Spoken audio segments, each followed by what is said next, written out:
Hi guys, so for today's video I am going to be showing you how to make a layered foil print. Now usually when I do foiling I just do a bulk colour or maybe some accents, but today I'm going to show you how to create your own multi-layered design. This one uses 5 and I'm using the incredible Paper Cutz gloss laser cardstock to get this flawless foiled finish.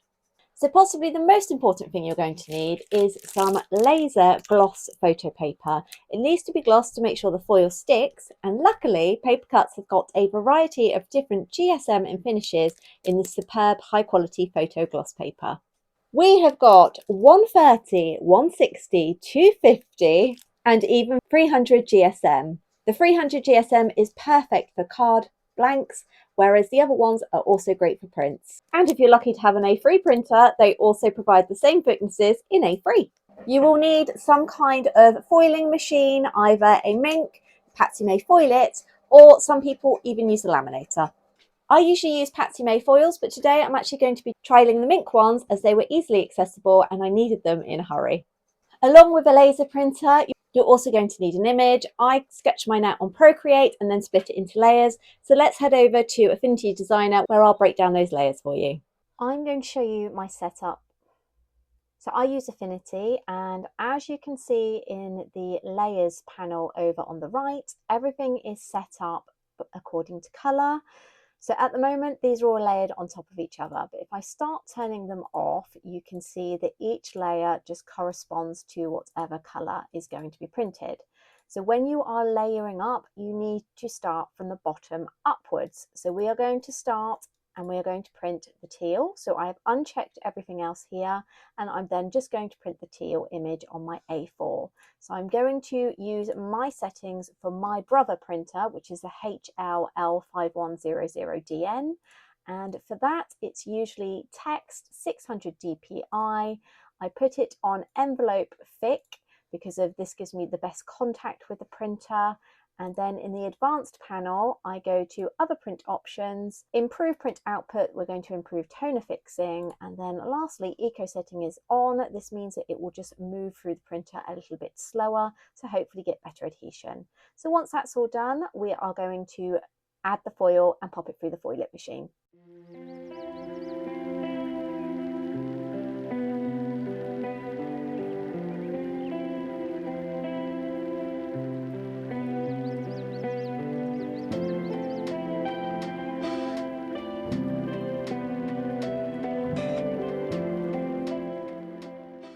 First layer has printed, so now we're going to foil it.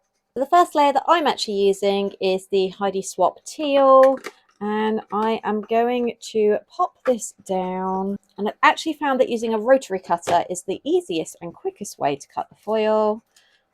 I'm not obviously going to need a whole width, so I like to measure up slightly. One direction. It's always better to be slightly too big rather than slightly too small.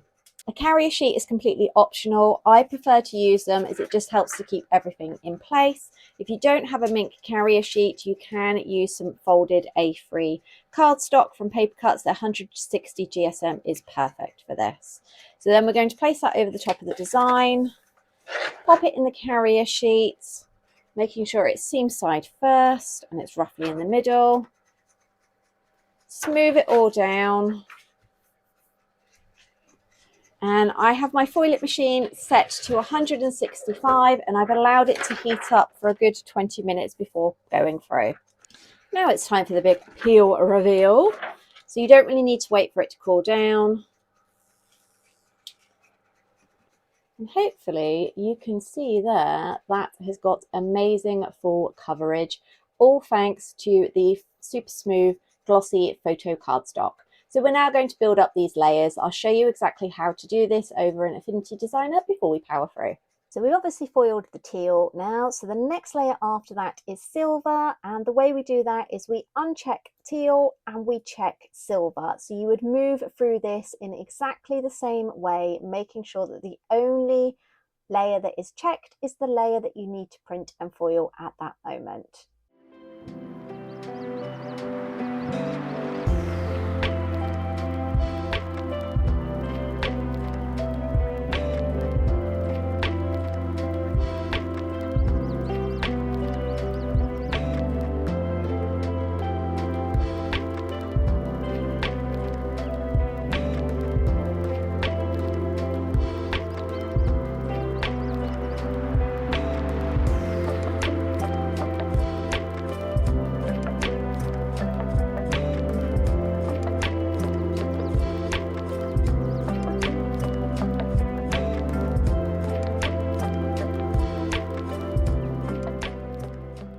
Hopefully you can hear me okay over the sound of the Foil It machine. It's ticking over, cooling down, but I've got my external mic, so fingers crossed.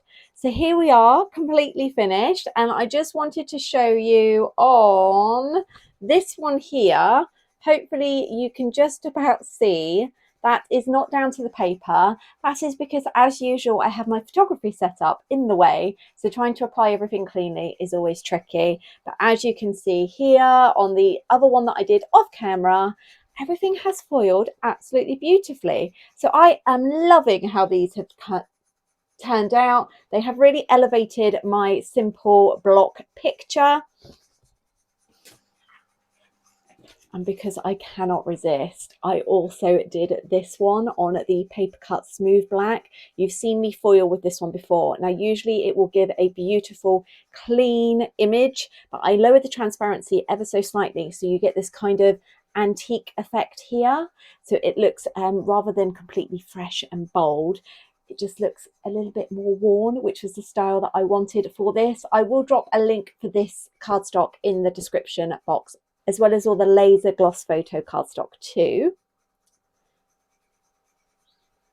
This one is definitely going up on my gallery wall because I love it. I think it's great. I want to know in the comments, are you going to have a go at this foiling, and what sort of image are you going to create? As always, if you have any questions, just drop them down below and I will be sure to get back to you.